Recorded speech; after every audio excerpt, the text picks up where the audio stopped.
Do people, when they speak to you and they're from Orange County or have lived in Orange County, do they say that you seem like a California girl? Do you give that vibe? I haven't heard that in a very long time. Okay. But it might just be my age group. Like we don't talk about that anymore. I've had people tell me that I give them that vibe. I mean, it's a compliment. So Is it? Yes. I don't know. I'm just like, I mean, I don't care for necessarily the whole of Orange County, but I'm a San Diego kind of gal. So I love San Diego. I'm a San Diego. I'm sorry. I don't know that they say Orange County. I think they say Southern Cal. That's what they say. That's also a compliment. Yeah. I mean, it's a beautiful state with beautiful people in it. Yes. Womanhood's a winding road with stories deep and hearts that glow. She's been the boss, she's been the flame. She's more than titles, more than names. So pull up a chair, come join the show. Let's talk the highs, the hurt, the glow. She's got the light and we've got the night. Let's live out loud, let's get it right. You were in Southern Cal. You left there. You came to this area. You all ended up getting married, had a child, and he ended up going away for a period of time for work. Mm-hmm. And during that period of time, it seemed that was an opportunity for you to be on your own again. And sort of, do you feel it's correct to say that was an opportunity or a period of self-discovery for you? I would, yes. I had been working insane hours bartending at a nightclub to support our family. We both were working really hard, Mm-hmm. but my work was intense. I mean, on your feet, get home at 5 a.m. Wow. It could get rough. There was security. I had great people that I worked with, and the majority of the clientele were amazing. Mm-hmm. Like I was so lucky to work at that. But those hours are difficult. It was insane. Yeah. And I was exhausted, and we'd gotten him through his master's. We'd gotten him set up with his internship that was unpaid. We got him set up with a career that he really loved. And it was my turn. Mm-hmm. So he went away for 3 years for work. And I didn't want to keep living in a basement that was constantly infested with some kind of insect. Like the weeks would be like, okay, this week is cockroaches. This week is spiders. This week it was gross. Awful. In there. It would rain and it would flood and we'd be bucketing it out. And this is before you had your child? Yes. Daughter? Okay. Yes. And I was just like, I had lived in Japan when I was 19. I studied abroad there and I absolutely loved it. And I was like, I'm going back. Right. So I went to Japan, and that is when I started writing. Okay. Because I loved to read, and I took boxes and boxes of books with me, and I read them over and over and over and over. That's what I do. I find something I like and I just can't stop reading it. But English books were so expensive. And there was like Kinokuniya was the only place you could buy English books from where I lived. It was like $30. They didn't really have a romance section, which is what I like. I like romance and philosophy. Philosophy, yes, easy to get. Right. Romance, not so much. Yeah, I think like in Japan, come on now. That's got to be everywhere. You know? Everywhere. Probably any country. You're going to be able to find great philosophy. Yes. Hopefully in English. You're right.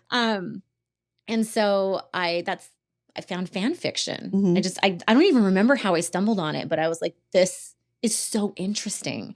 And some of them are so well written that I wouldn't be surprised if they're not being written by well-known authors who just do it for fun on the side. I mean, they're really good. And so I was like, well, I want to read a story where this happens. And I couldn't find it. And I was like, well, if all these other people are writing this, well, maybe I could Let me try it. Yeah. Who's going to know? Right. No one's going to know. I put a dumb name in Japanese that I made up. And like it was from a tea ceremony.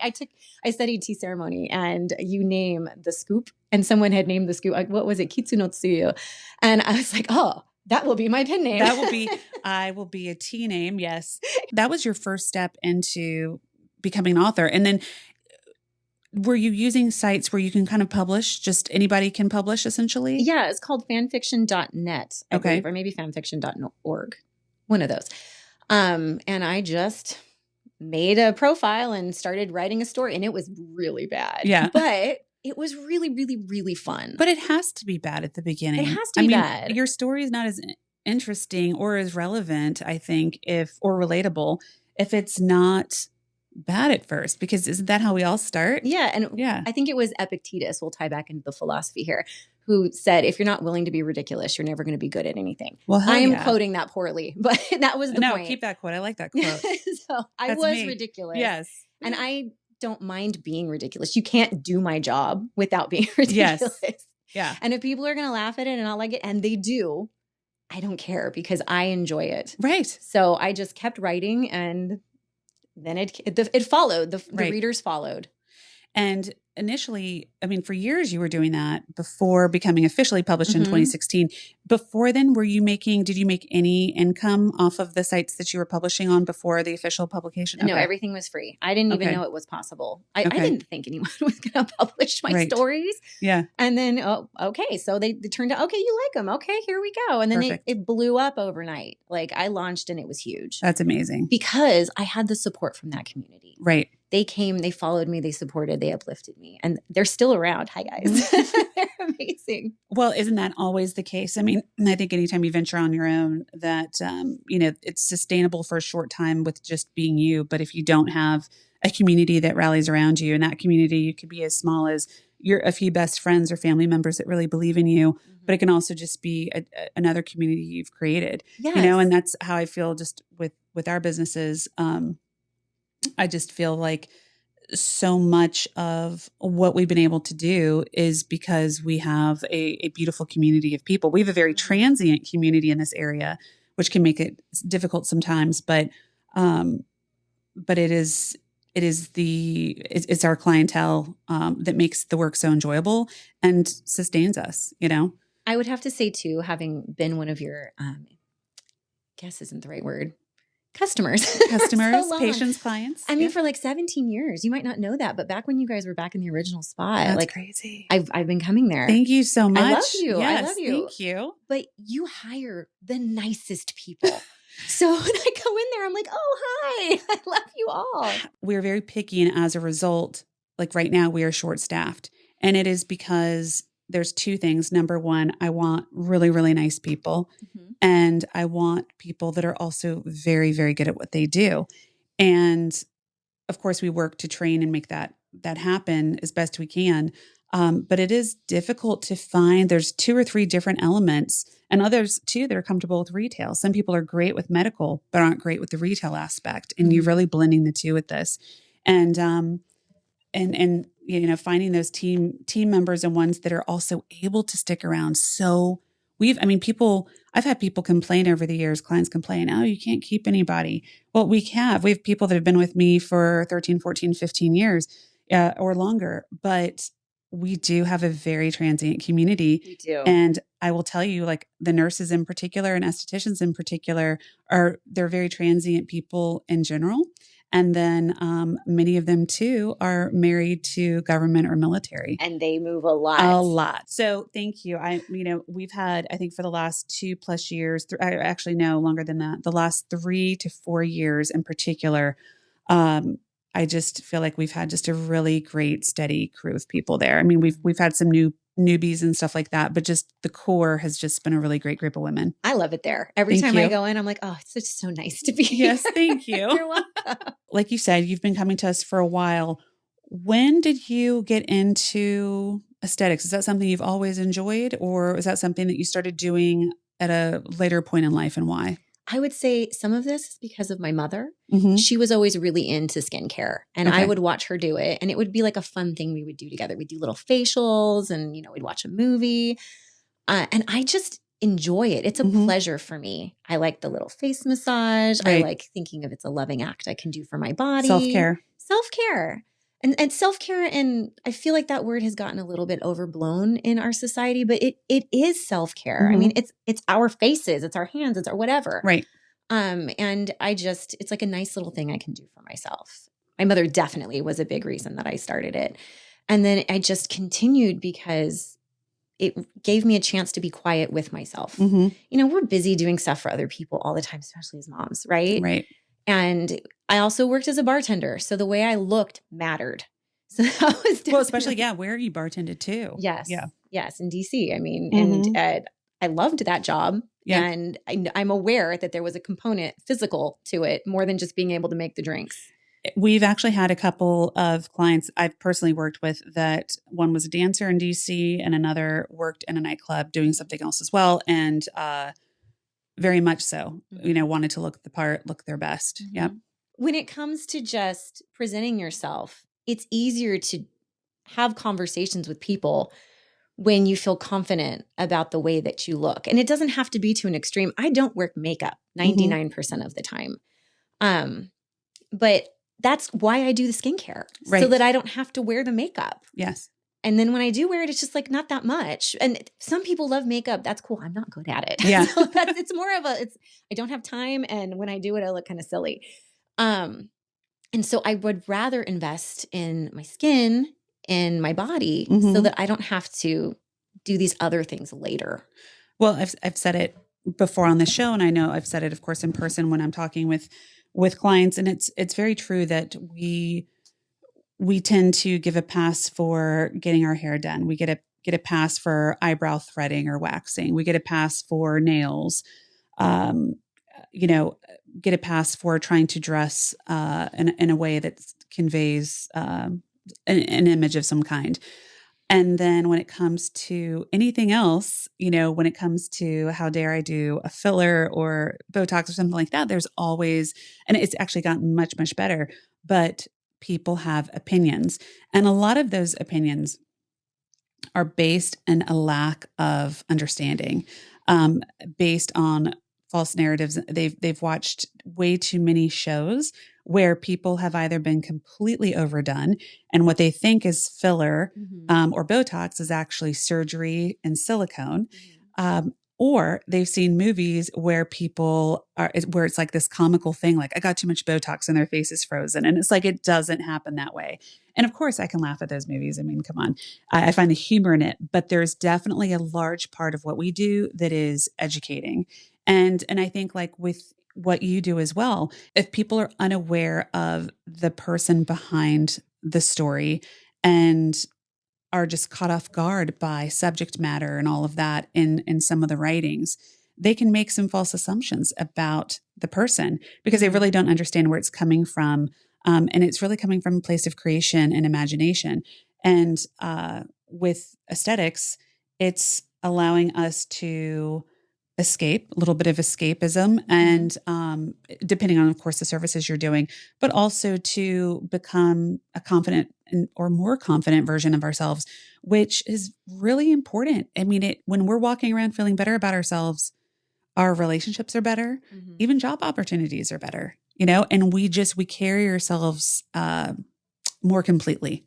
And I love the way you said that. You carry yourself more completely. That's very beautiful. Thanks. Yeah. Yeah. You can put it in your book if you want. I just might.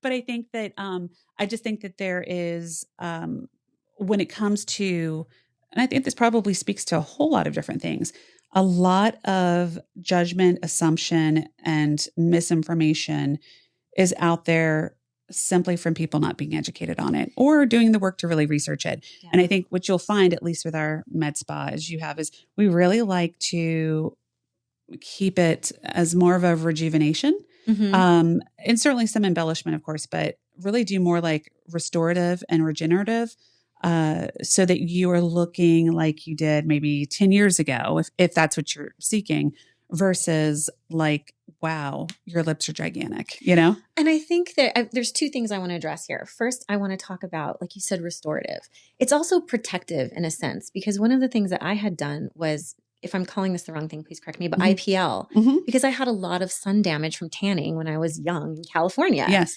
So that's protecting me from future skin cancers. It is preventative. The Boston Institute of Photomedicine actually published a journal on that. And that's exactly, it's proven, I want to say, for basal cell carcinomas, it's preventative. And it's also just kind of fun watching them fall off. It is so, you're like, oh, they're gone. I mean, if you like a good before and after, there's nothing like seeing one on yourself, Yeah, I used to have a freckle on my nose right here, teeny tiny little one. And the first time I had it done, it fell off and I was like, oh, I wasn't expecting that to go because I liked it, but I forgot it was there until just now, honestly. And it probably wasn't like a true freckle, because if it's a true freckle, it's going to be deeper dermal. Like we can't get rid of freckles. We can lighten them if they're to the surface, but they'll return. But it has to be usually sun damage. Well, there you go. Yeah. So thank you. Yes. Thank you for saving me from future skin cancers. Sure. You're so welcome. And then the second thing I want to touch on is when people have judgments about what we do. this is just human nature. It is humanity to have to put things in a box because it's how you stay safe. And a lot of people don't have the self-awareness to realize that's what they're doing when they have a reaction to something someone else has done. Like if I change my hair, I guarantee some of my friends who love me are going to say something like, I don't know about this one for you. Right. Especially children. Those are the ones who will come at you. Like, I don't like this thing you did. But you got to respect it from a kid, right? Kind of. But then you also can say, I didn't do it for you. Yeah. I did it for me. And so we can be patient with other people because we're not going to change them. Sure. We change ourselves, right? And say, I'm going to come out and say, I really liked getting Sculptra done. Get it done. It's amazing. You need it.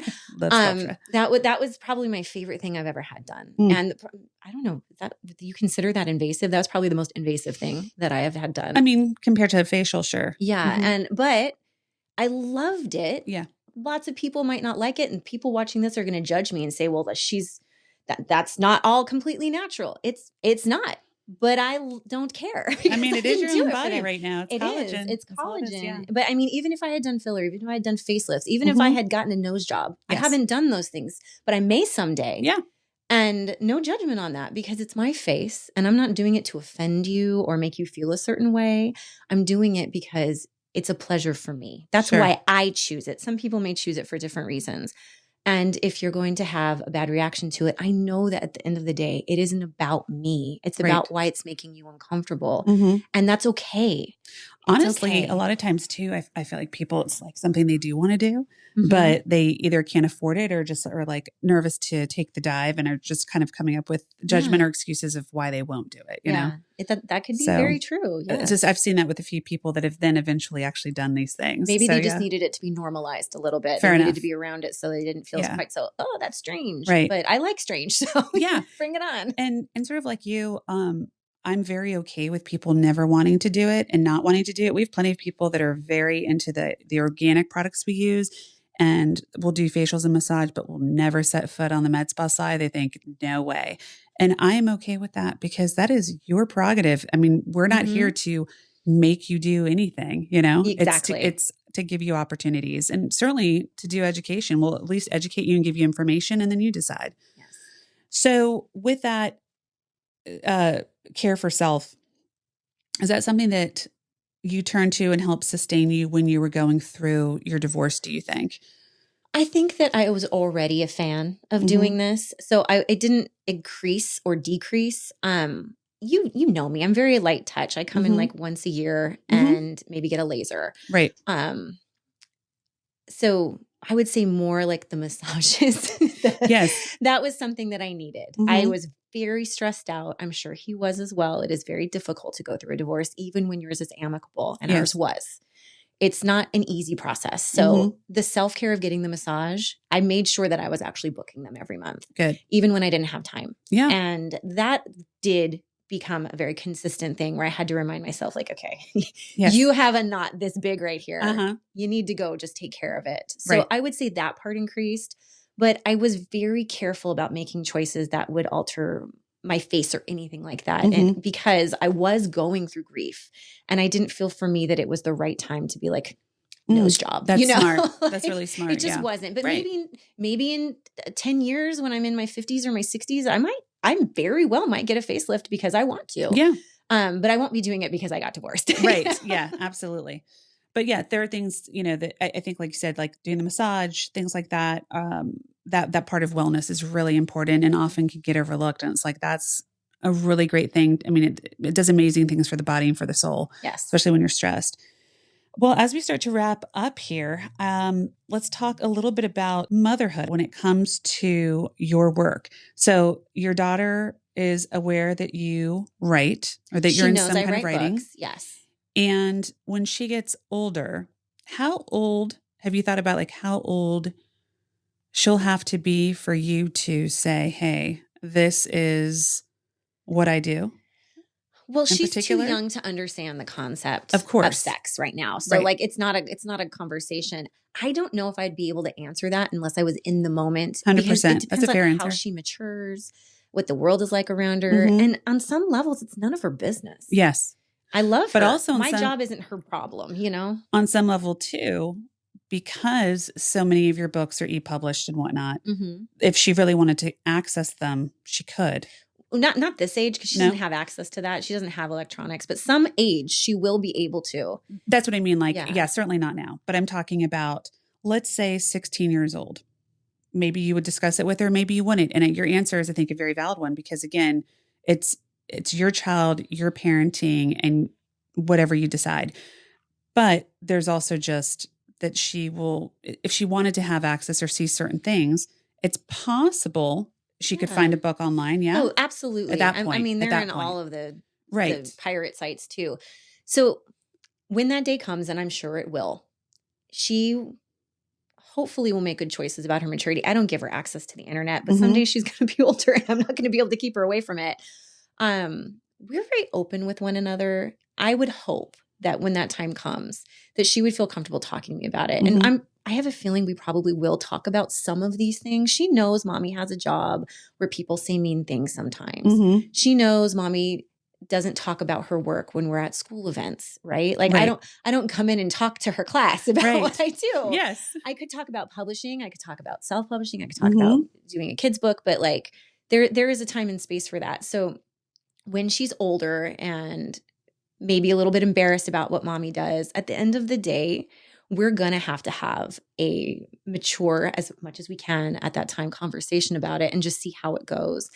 I am prepared to have these kinds of conversations. I actually like talking to my daughter about deep topics, so I don't think it'll be an issue, but I haven't lived it yet, so I can't say for sure. I think too, based on what you're saying about your relationship and what I can tell you, having older children now, is that those types of things don't typically just come up overnight if you have a fairly open relationship.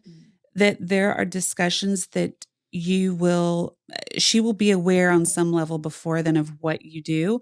Maybe not all of the specifics, but it will be more than it is now. Mm-hmm.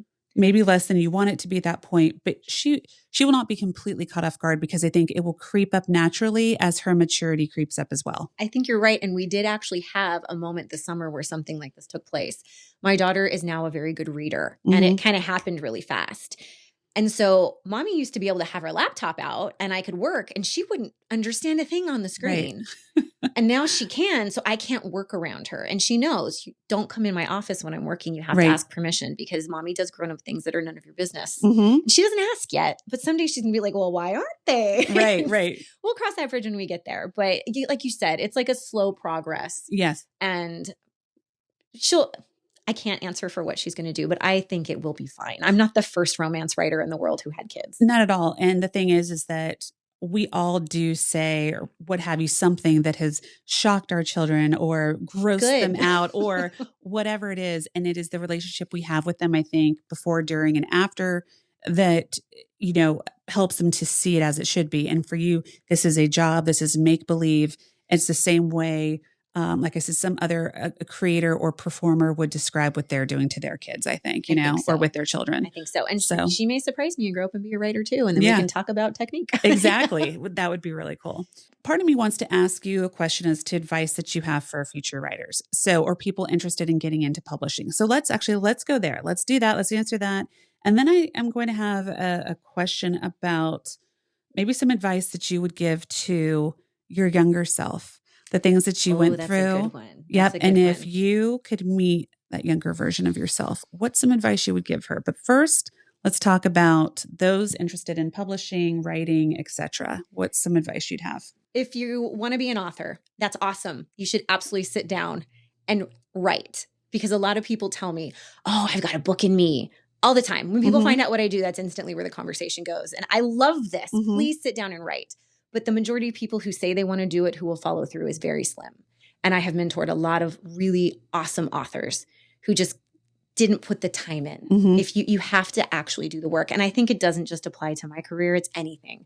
But the grit, if you don't have the grit to sit down and every day, I mean, maybe not every day, but a lot. Even if you're an amazingly talented author, you have to actually finish a book. And I know I'm saying that as someone who has really long periods between my releases. So feel free to come at me in the comments. But you're still actively writing at the same time. And I am. think that's the key. We're not saying that you have to write and publish every time, but you actually have to do the exercise of writing. Yes. My social media manager will say, like, it doesn't, like, stop overthinking what you're about to post. Stop doing this because it's just post, just, and then you'll get more comfortable with it. Like, have fun with it. Just relax, you know? Yes. And it's just, and that's so true. And I think that's it. Just like you didn't stop thinking perfection and stop thinking that what you have to write has to be publishable. Just write. I think that is amazing advice. And it applies 100% because if you want it to be perfect, you're going to make yourself crazy. You just have to get it out there. Yeah.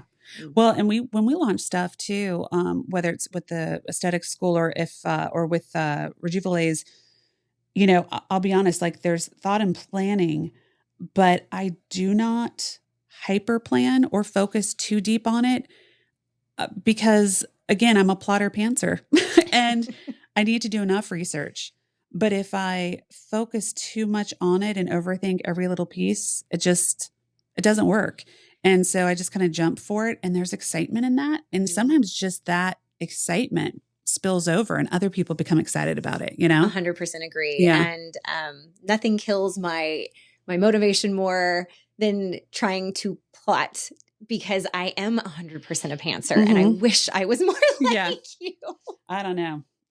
There's pros and cons to both. And I've got the pros and cons of both, I guess. There you go. I think it's a superpower to be able to do that. On a deeper level, I guess we'll go. Think about yourself, stuff that you endured growing up. We didn't talk a whole lot about that this time, maybe in another interview. But the whole focus was really, we wanted to get to know what life is like and what you're into and your passions and how you got to where you are today, which was beautiful. But, you know, you went through some hardships growing up. Imagine running into that version of yourself, or think back to a particular time, maybe growing up where things were difficult and maybe you were 12, maybe you were 13, 14, maybe younger, maybe older. If you were to meet that young girl in a little seaside cafe in Orange County today, what would be some things that you would share with her? Gosh, the first thing that comes to mind might not be great advice, but I'm going to say it. It's okay to be angry. Yeah. It's okay to be angry about all of it. I think that's great advice because just like your book pushes those conventional boundaries, we are so afraid of being angry and it's not the emotion that's the problem. It's what we do with it. Yeah, that's true. And anger is a really great way to know you need to say no about something. And I could have stood to be a bit more angry when I was younger. Yeah. I like that answer. I think that's a unique, it's an unconventional answer. And I think it's a really real answer.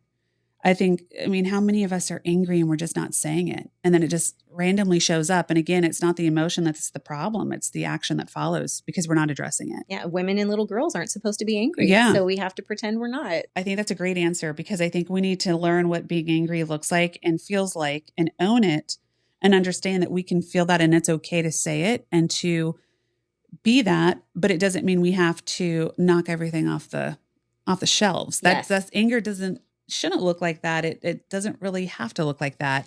And we need to, and if we understand that it doesn't, maybe we'll be less afraid of it, you know? I think that's true. And I think anger is important. And that when it's visiting you, that you need to honor that it's there and sit and like get to know it. Because like you said, knocking things off the shelf, that's reactive. Very. That's not what I'm talking about. Right. Like I want to sit there and be like, okay, I do feel this way about what's happening. Yes. And instead of just trying to pretend everything is okay, because it drove me slowly insane. And it made me make poor choices as I got older. Yes. Because I just wanted, I'm never upset. Nothing upsets me. Everything's good. Everything's fine. Everything's eye twitching, you know? Yes, yeah, exactly. Everything's a romance novel, not a dark romance novel, you know, right? I mean, yeah. and then where did I go with it? Yes, exactly. All right, guys. Well, thank you so incredibly much for being here today. I loved learning about your journey, how you did all of this, how you made such a unique life for yourself and what you're doing for you and for your daughter and the community that you've built, and just learning more about your writings. I really am intrigued and would like to read a book. And I promise you, I will shut it if it's too much for me. If your aesthetic nurse can't handle it, I will shut it down. Okay. I will give you the lighter ones to start with. Or if Okay. you want to go, I have a book that's been banned. You can do that one. Oh my God. You know what? Why didn't we lead the interview with that? We should have let it. Come on. Now you're holding back. Okay, guys. And a word from Miss Addison Cain. She's got a gift for you. I really appreciate you all coming here to listen to us have our lovely chat. And as a gift to you and saying thank you for spending time with us, there is going to be a link in the description where you can get a free copy of my best-selling novel, and you can see whether or not you would like to shut it and put it away. Yes, I Or if can't you'd like wait. to read it. I will refuse to shut it. I'm going to consent the whole damn way through. You can consent, or Yes. it is non-consent. Yes. Thanks so much again, guys, for listening to this episode of the Tox Drop. And I will talk to you soon. Be sure to drop in. Bye. Thank you so much for being here. Bye. Thanks, guys. So pull up a chair, come join the show. Let's talk the highs, the hurt, the lows. She's got the mic and we got the night. Let's live out loud, let's get it right. She's got the mic, yeah, we're doing it right.